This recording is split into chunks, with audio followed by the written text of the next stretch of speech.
The Gospels tell four stories, well, really one story with four perspectives of this figure named Jesus. They're all trying to answer the question, who is Jesus? What did he do? Why did he do it?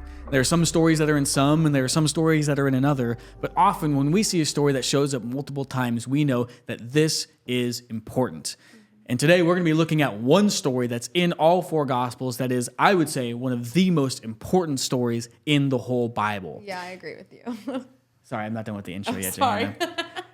This is our last week in our series called Bible Breakdown. I'm here with my friends Josh and Johanna. What's up, Paul? You cut me off in the intro. No, I'm just kidding. No, that's great. I love it. Josh, Johanna, how are you guys doing? I'm good. Doing great. Yeah, I'm stoked to get in another one of these episodes. This is our third and final week in our series on the Bible Breakdown, on the Gospels. But we've been together for 2 weeks. It feels like we've been with each other for so long. But also, it's gone by so fast. It's almost like we've been in this room for only an hour. We've been looking at stories that are in multiple Gospels. Last week, we talked about a story that's in Matthew and Luke. Well, this week is the bombshell of all bombshells, the biggest story. And this is a story that's in all of the Gospels. Can we guess what it is? Is it? It's the resurrection, folks. This is the one that makes Christianity like what, I mean, obviously they all do, but the fact that Jesus, a God who came down in the form of man, died for us, and then continued to live, who defied death. There are many people who have died for people. There are many people who have died for certain things that matter, maybe even certain things that don't. But Jesus, this figure who dies the ultimate death and defies that death, is what makes him God. That's what makes him grand. Yeah. I think it's safe to say too, like if the resurrection didn't happen, then like anybody could attempt to lock themselves in a room, not sin, and say I'm going to die for you, right? Yeah. The resurrection, I think, really is the glue, if you will, puts it all together. The proof that God gave us that everything that Jesus did was real. Like you said, plenty of people have died for what they think is real, but they didn't rise again for it. You know? And you even say it's safe to say, not only is it safe to say, Paul even says that. He says if the resurrection isn't true, then you're right. Like there's so many people who have done good things. There's so many people. I mean, we talked about John the Baptist earlier. He was a fantastic guy who did good things, but John the Baptist did not like come back from the dead. Yeah. So let's hold on to these thoughts. Let's read these stories. I'm going to read all of them pretty quick because I've been told we've been going a little long on these videos. Shocker. So let me read these first in Mark. Now, this is Mary the Magdalene and Mary, the mother of James and Shalom. They had been saying to one another, who will roll the stone away for us from the entrance to the tomb? When they looked up, they saw that the stone, which was very large, had already been rolled back. As they entered the tomb, they saw a young man dressed in a white robe sitting on the right side, and they were alarmed. But he said to them, do not be alarmed. You are looking for Jesus of Nazareth, who is crucified. He has been raised. He is not here. Look, there is the place that they laid him. But go, tell his disciples and Peter that he is going ahead of you to Galilee. There you will see him just as he told you. So they went out and fled from the tomb, for terror and amazement had seized them, and they had nothing. And they said nothing to anyone, for they were afraid. Okay, so we've got Mary and Mary, the two Marys, Mary Squarey. They're going to go see this. Squarey. I coined that. Nobody else can take that. Dude, I'm totally going to use it. I'll say you said it first. Okay. Let's look at the same story in Matthew.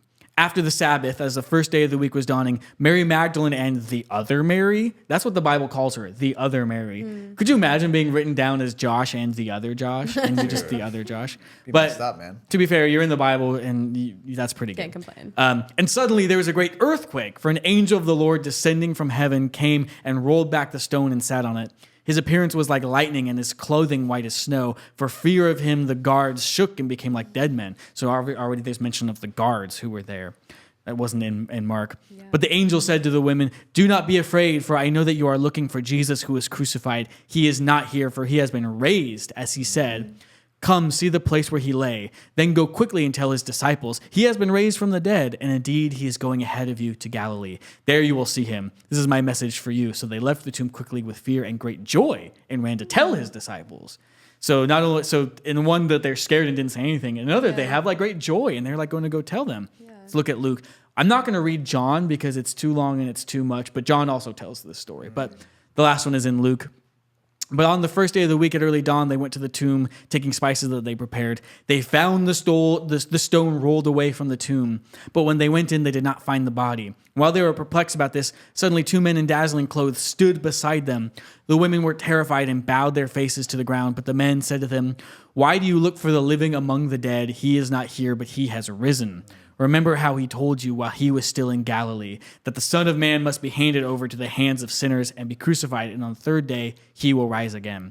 And then they remembered his words, and returning from the tomb, they told all this to the 11 and to all the rest. And that was Mary, Joanna, Mary the mother of James, and the other women with them who told this to the apostles. So we've got this story, right? Jesus is resurrected. How powerful imagery do we see in there? What are our thoughts when we see these things? I mean, just like an angel appearing, lightning like glowing, like this is just, that stuff is just, I mean, I would be terrified if I saw that. I mean, you don't see that every day, right? Yeah. Definitely not. I think that was in all of them, that there was fear, that they were afraid when they saw that. Yeah, and some say that there was fear and joy. Others there are just fear. But just the magnificent radiance of this imagery really captures this idea that this is a special thing that doesn't happen often. Yeah. And we compare these details to others, because there are other stories of other people being resurrected, namely Lazarus and also the general Jairus' daughter. They both were raised by Jesus. And when they were raised, there isn't this like pomp and circumstance. I mean, obviously it's special, but there's not this earthquake. There's not these angels who come. This is a big deal. Yeah, I think even with Lazarus, it says he stinks, right? Yeah.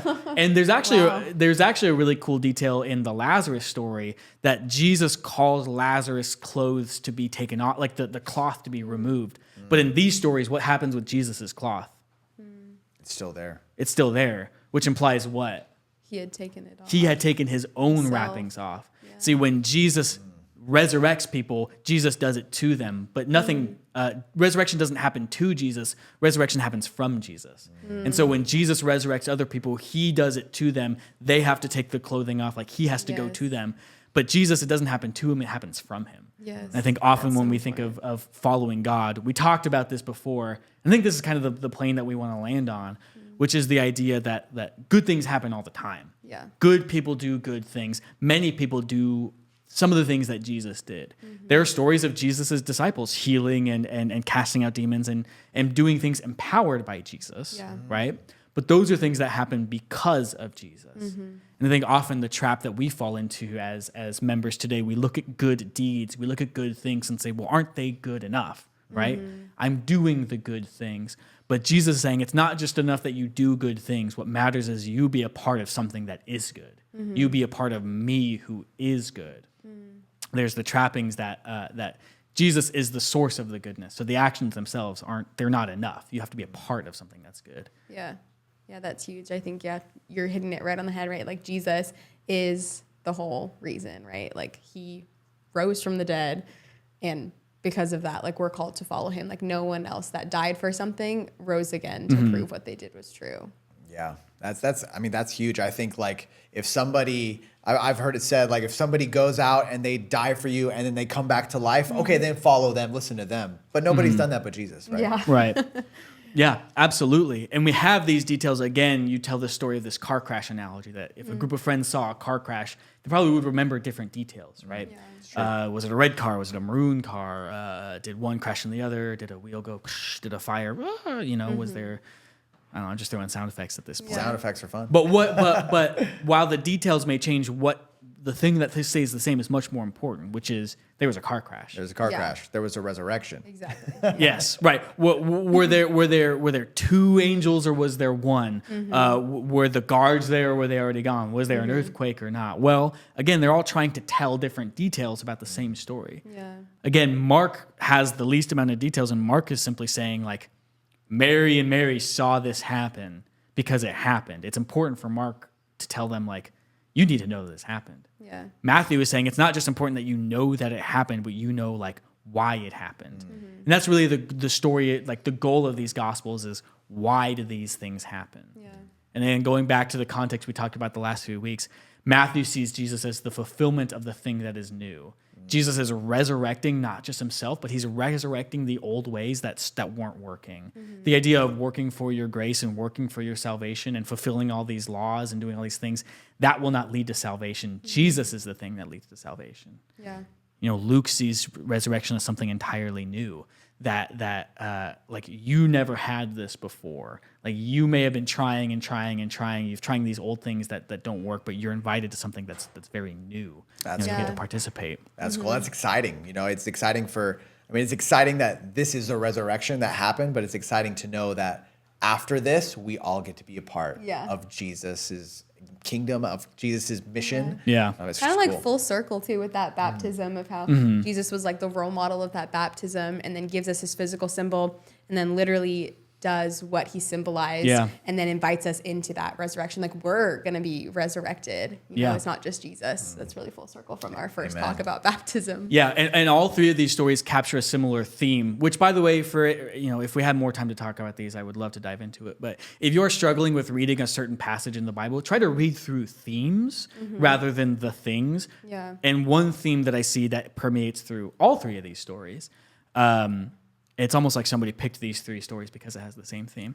The theme of old things being made new. That this kind of this flip over. So we've got baptism, right? You go in as an old person and you come out a new person. Yeah. That old things are made new. That Jesus on the Mount said, no, the poor are actually blessed. That those who aren't in power are the ones that I'm seeking after. This kind of, you do these things this way and it wasn't working. I do these things this way because it does work. And I think probably the line in Luke that I want to end on, and maybe that we can end on, it says this.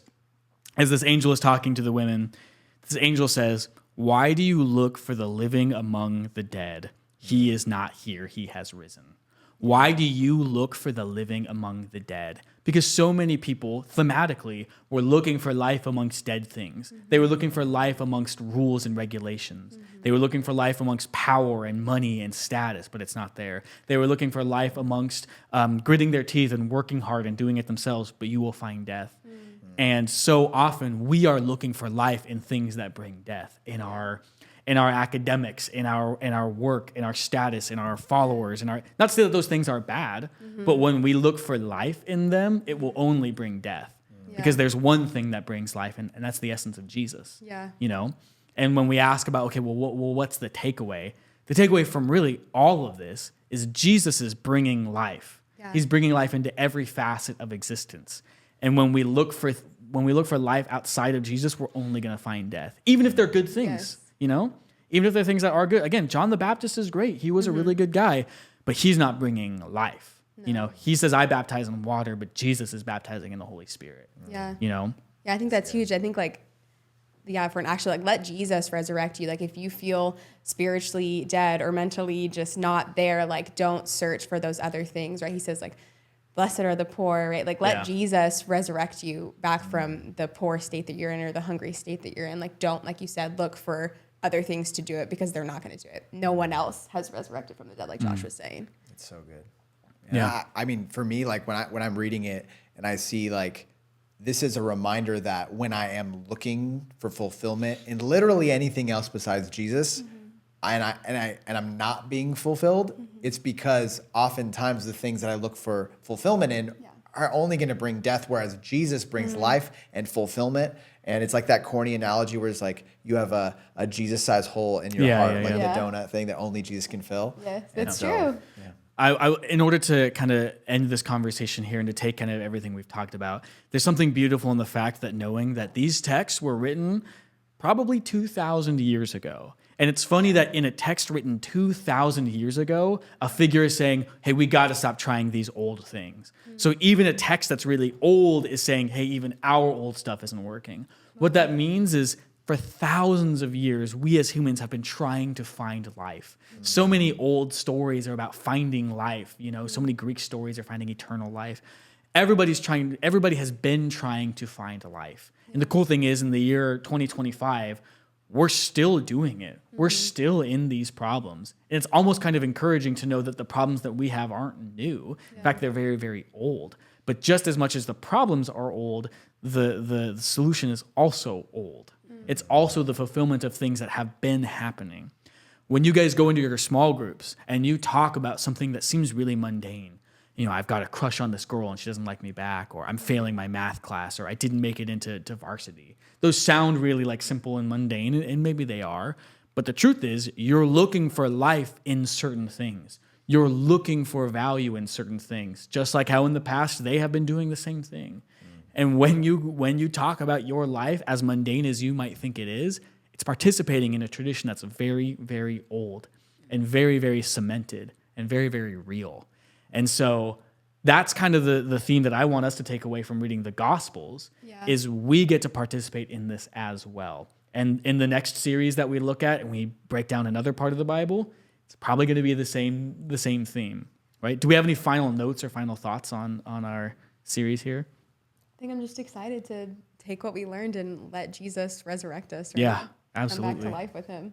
Yeah, that's a good one to land on. I'm just stoked that every single time we dive into God's word, we see new things. Yeah. And that's something that I'm always encouraged by. I've been reading the Bible my whole life, and I still see and learn new things from God when I open it up. Yeah. Folks, Jesus is inviting you to resurrection. He is inviting you into something that's very new and also one of the most cemented things of all time, which is himself. As you go into small groups, don't let this time go by. Don't let another second go by if you feel like you're looking for life in things that are death. Jesus is inviting you to something new, something resurrected, and all you have to do is say, yes, I want to be a part of that. And so we're gonna let you guys go into your groups. I look forward to hearing about the conversations that happen, and well, until next time.